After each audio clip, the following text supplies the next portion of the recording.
Ayman Khan here for Seconds Out. The pleasure is all mine to be speaking to once again in such a short period of time, Kevin Barry to talk heavyweight boxing. Kevin, how you doing? I know you had a good Christmas. You're still keeping up in the gym there, but how's things been? Mate, it's been great. Had a tremendous week. We've had a big family occasion for Christmas. All the kids and their partners were together, and today my daughter Geordie is 31, so we've got a birthday in the family, and we're gearing up for New Year's Eve. So a lot going on, and the weather's beautiful here in Vegas. Lots to celebrate indeed, and there was lots to celebrate for some heavyweights on the Day of Reckoning card. There were a few who had really backed Joe Parker outside of his team and yourself, really, to get the victory over Deontay Wilder. Um, Outside of the conversation that we shared in our previous interview, did you think he would do it in such a resounding way that he did? Look, I don't think anybody thought that the result would be as conclusive and one-sided as it ended up being. Joe gave a career-defining performance. There is no doubt about that. He put on a clinic and he completely shut Wilder down. I don't think anyone, including the odds makers at all the betting shops, could believe that one, Wilder just wouldn't turn up, or what he actually brought to that fight was nothing, and how good and confident Joseph Parker would be. Like, everyone's always known that Joe has tremendous boxing skill. They know that he has great heart. They know that he's got, he's a very clever guy. But I think the big thing, the big overwhelming thing in that fight was the skill. His level of skill was so much superior to Deontay Wilder, and the power, the menacing, fearsome power that has put fear in the hearts of heavyweights over the last decade just simply wasn't there. I think we saw Deontay Wilder grow old in front of our eyes. When it comes to that version of Deontay Wilder that we saw in the ring, my intentions aren't to diminish Joe Parker's achievement in getting the victory, but in the lead up to the fight when we spoke, you mentioned, and other people have made mention of how much really did the fights with Tyson Fury take out of Wilder. Do you feel that those three fights, especially the last two, did contribute to the defeat to Parker on the night? Well, I paid reference to it, and I gave some examples of other fighters, and when that was a very, very vicious trilogy. And not only did it take a lot out of Deontay Wilder, and the question marks were, what could he have left after that? But you look at other famous trilogies, the Ali Fraser trilogy, destroyed both guys. Both guys were never the same again. Riddick Bowe, Evander Holyfield, three epic wars. Both guys were never the same again. So, I think it did not surprise us. And I think if we actually have a really strong look, there were signs. There were signs 14 months ago in the Helena's fight where, for the first 2 minutes of that first round, Wilder looked very uncomfortable, very uncertain, never threw a punch, very similar to the way he started the fight against Parker. Mm-hmm. And of course, he was able to produce that devastating right hand that put Helena's out cold in one round. But if you actually look back now, and I've been doing this myself, and I just say, look, I knew that the Fury fight took a lot out of him. But, what other signs were there? Because he looked good on the pads. We know he'd sparred a lot of rounds. They must have seen it in training. You can't just go from having a tremendous training camp, look good on all the videos, talk about the number of rounds that you've sparred, you know, come out, and he was very, very physically threatened and assaulting towards Joseph Parker before the fight. And we know that marketing's a big part of it. But with Wilder, when he says he's going to kill you and put you in hospital and all those sort of things, you know from previous statements he means that sort of thing. So for him to be so nil on the night, I think must have shocked a lot of people. And I think now, looking at that fight, not only did Joseph Parker beat him practically every single round, and you could see Joe's confidence growing throughout the fight. But in the eighth round, he realized there is something wrong here. This is not what I've trained for. I know that Wilder's a very dangerous, hard punching, aggressive fighter, and he just never turned up. So Joe goes, I'm going to have a go now. And as we saw, he nearly KO'd him in the eighth round. Mm. I think, you know, if Joe wanted to, he probably could have got him out in the ninth and the 10th. But the fact that he was so far ahead, so one-sided in the fight, I think he fought the perfect game plan. You know, the distance in his first 5 or 6 rounds was perfect. The feints, the jab to the body, the way that he pushed Wilder back. When Wilder did try and open up, you know, Joe stood his ground, bent his knees and put his head on Wilder's chest. You know, those things they had trained for, and it was a very good fight plan. And Parker executed it to the letter. You know, it was a great performance. And look, as you said before, we can't take anything away from the victory. But, you know, what this will do is open a lot of doors for Joe Parker. Yeah. You know, it's going to give him another chance to climb the mountain and maybe get another chance to fight for the world title. Yeah, that leads me nicely on to my next question in terms of what options that does open for Joe. The options are there, but they're not fully there for the moment, considering what's happening at the top of the division and developments need to happen there. Everyone's in a queue waiting, but Joe's no doubt put himself in a strong position to claim a title once one of them disperse or the one of the unified titles comes available against one of the champions.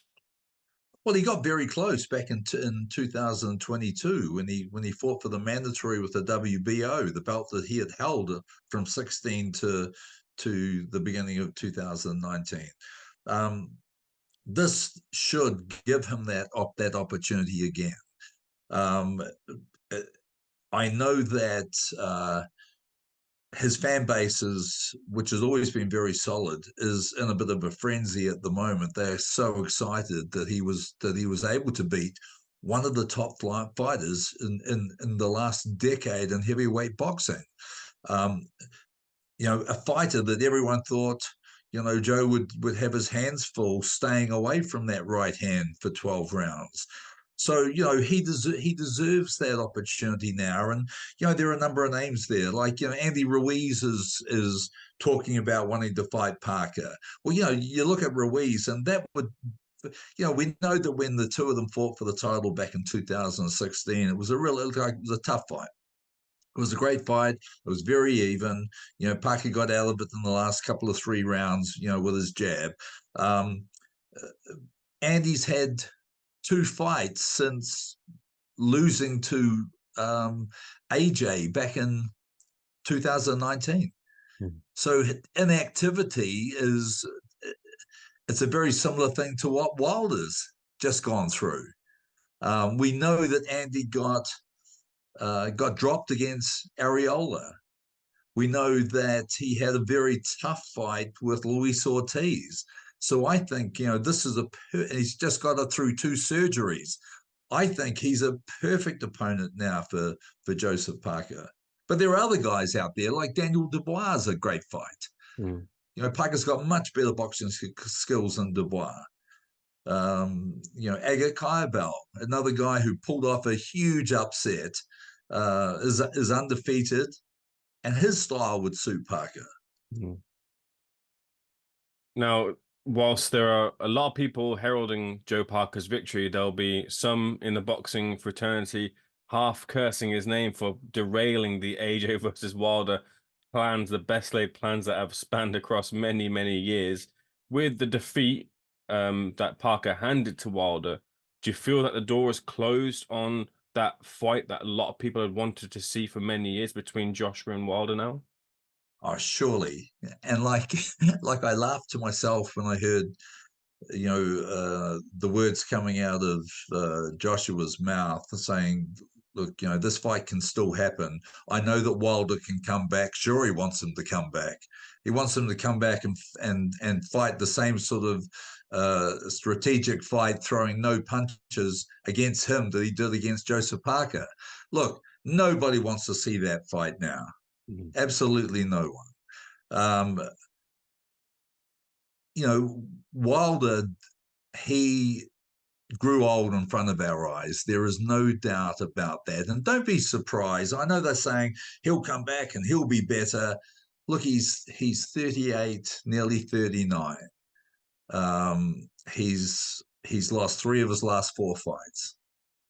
That performance, I believe, should put him into retirement. I see it being a long way back now. A fight that I think beforehand they thought they had the perfect opponent, and they barely won a round. So it's going to be very, very difficult. And I'm looking at the body language, and I'm reading some of the quotes from Wilder, and he goes, "Look, if that's it, then be it. I've had a great run." So look, I think that Joseph Parker will be the guy that has retired Deontay Wilder. Moving forward, on the top of the card, Anthony Joshua stood against Otto Wallin, who is looking to derail his plans of reclaiming a title. It was seen as a tricky opponent for Anthony Joshua. However, he seemed to be able to dominate Otto Wallin and get the victory as the team pulled Wallin away from the fight. What was your conclusion that you drew from watching that fight, with many feeling that the old version of Anthony Joshua is back after what we saw in the ring? Well, we all want to believe that. And we're all excited with the performance. There's no doubt about that. And there were boxing fans everywhere, but especially in the UK, very, very excited to see Anthony Joshua start producing some of the aggression that made him one of the most feared fighters in the heavyweight division 5-6 years ago. I think when we talked about Otto Wallin, if the Anthony Joshua that has entered the ring in the last couple of fights had turned up, I think it was going to be a very difficult fight for him against Wallin. But what we saw was a guy that was thinking that I'm only going to have X number of more chances to actually get back in the picture. A lot of people have written him off and thought he could never, ever get back up there again. You're talking about a guy who's a very disciplined athlete, a very good athlete, a very powerful athlete, but a guy whose confidence was down, and everyone knew that, and Joshua knew that himself. And he was looking for something that would stimulate him and give him that chance and give him that flair again, to open up the aggression that we know he has. I think that after changing trainers several times in the last year, a young guy like Ben Davison has actually proven to be the spark that he needed. I think Ben did a tremendous job. We looked at his last couple of fights where he was with Derek James. Look, his jab looked good, his boxing skills looked good, but we know that Joshua is a guy who made his name and built his fan base out of knocking guys out of his relentless aggression, out of the huge ferocity and power that he had. And all of a sudden that had gone. It was in there. We just needed someone to bring it out. And I think Ben did a tremendous job, because right from the beginning of the fight, we saw a guy who it finally clicked that when I fire my right hand, I hurt guys. When I fire my right hand, I break guys down.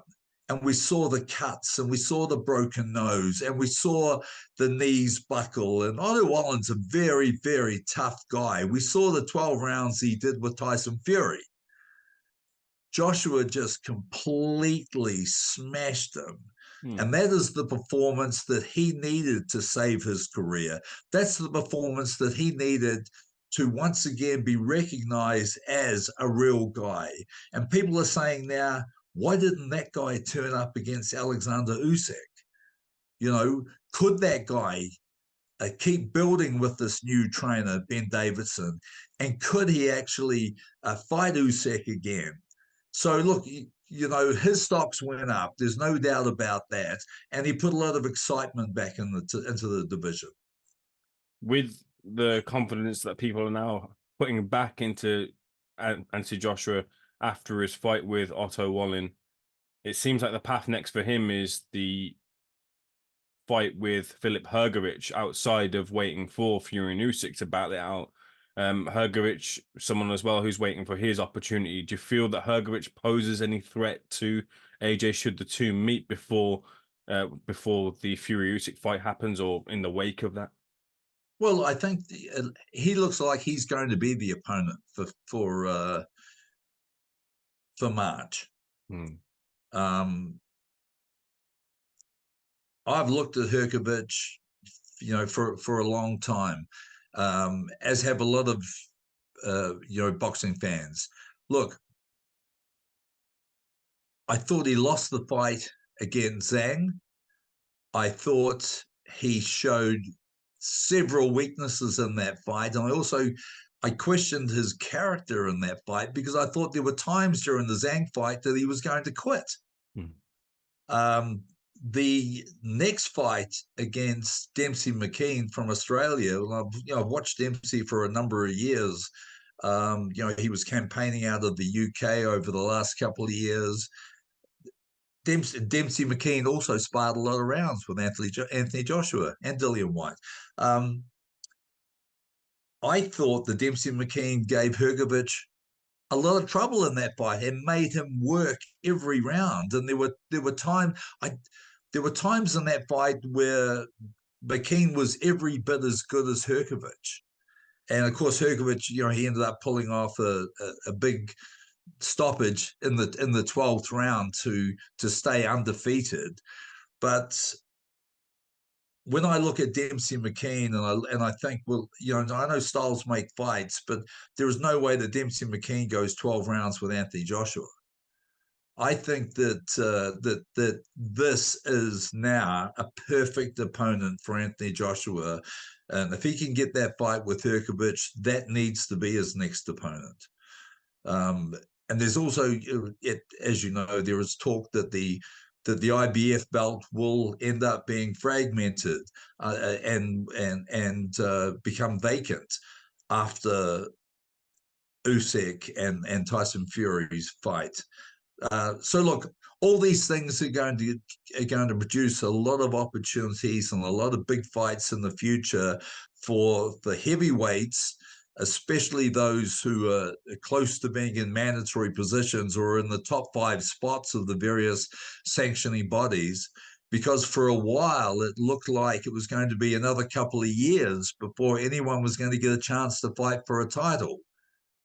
But I think it's now a more exciting time for the heavyweights.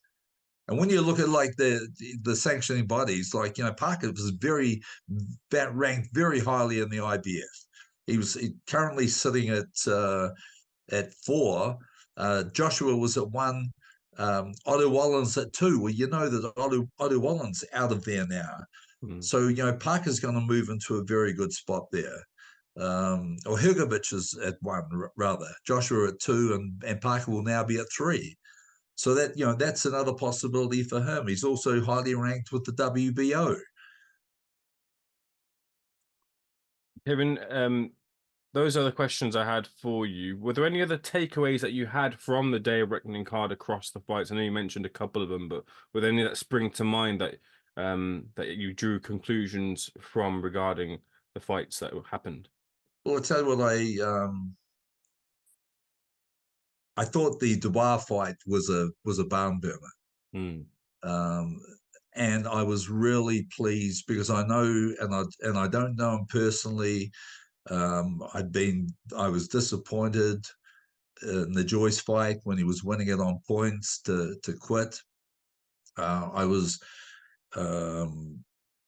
was pleased and disappointed in the Usyk fight because there were times during that fight that he looked like he was giving Usyk a lot of trouble.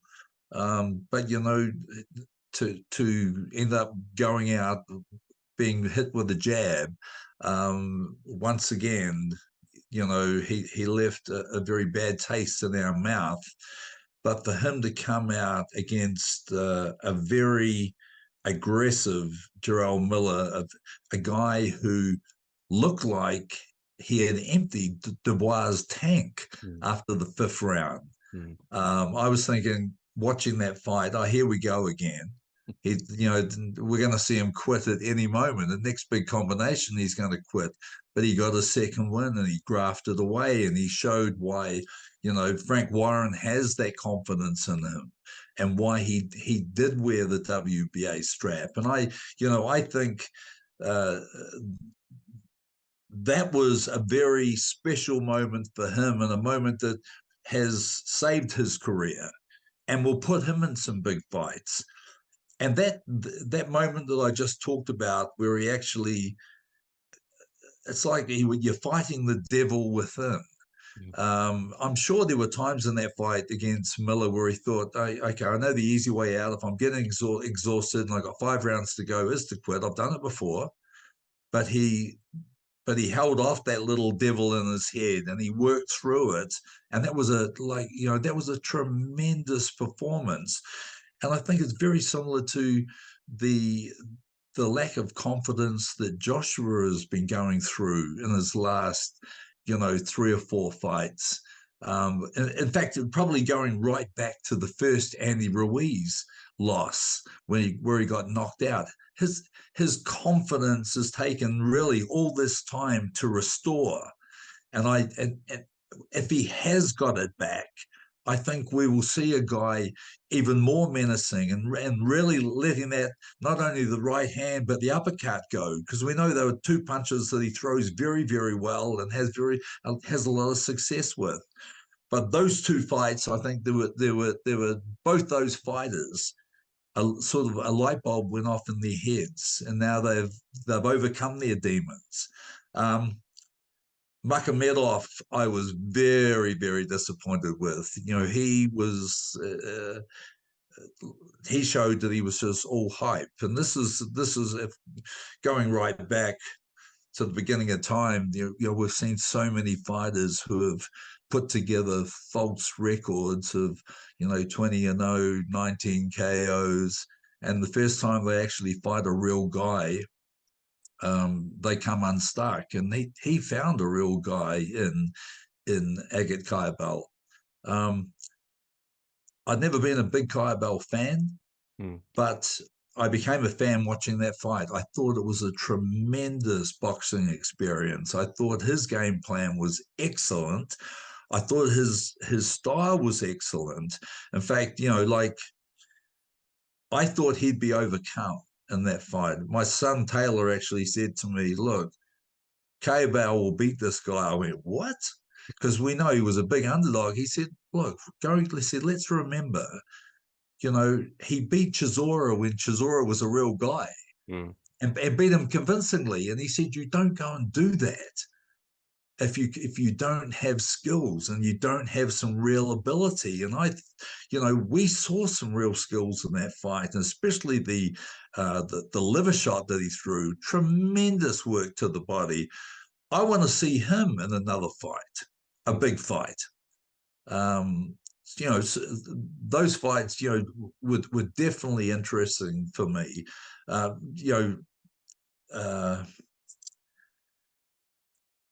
I thought that the cruiserweight J.O. Pataya was tremendous. I think he showed everyone why he is the best cruiserweight in the world.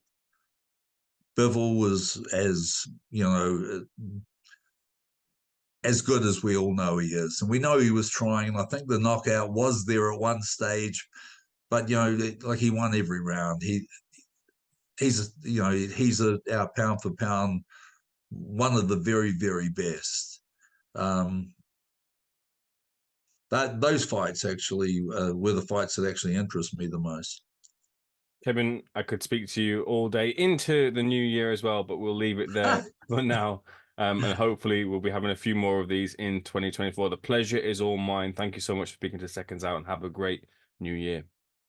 Ayman, happy new year to you and all the listeners with Seconds Out. I wish you the best, my friend, and be safe and have good cheers.